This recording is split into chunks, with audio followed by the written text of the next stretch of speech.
शुभ संध्या समस्त को मोर आम आसिक पहुँच जाइचु जगन्नाथ मंदिर रे। तो जगन्नाथ मंदिर तो वर्तमान रथ माने ठाकुर नहांती से रथारूढ़ अवस्था मौसी बाड़ी आज फेरबे आम मैंने से मौसी बाड़ी के जीवु जे फास्ट आम पलि आसलु जगन्नाथ मंदिर टे मंदिर पूरा शांत के देखते अच्छे मंदिर बाहर भीतर सब देखा देखते सांग मैंने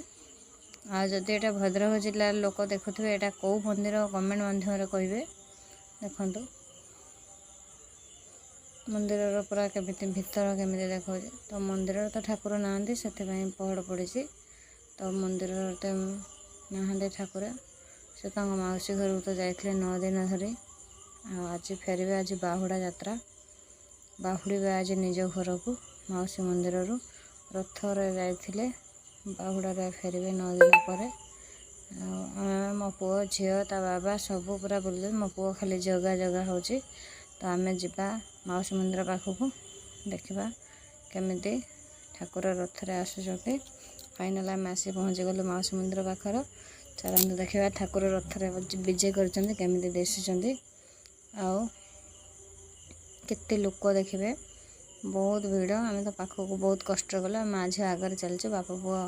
पछरे चलते देखु पूरा ठाकुर केमी दिशुंट।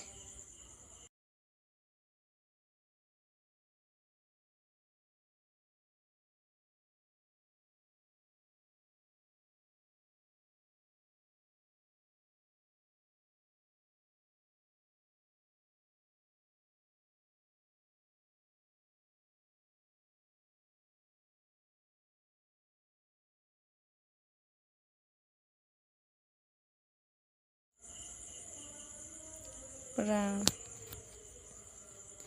रथारूढ़ अवस्था रथरे बसी कला श्रीहरि केमी दिशुंट भाई भौणी सांगरे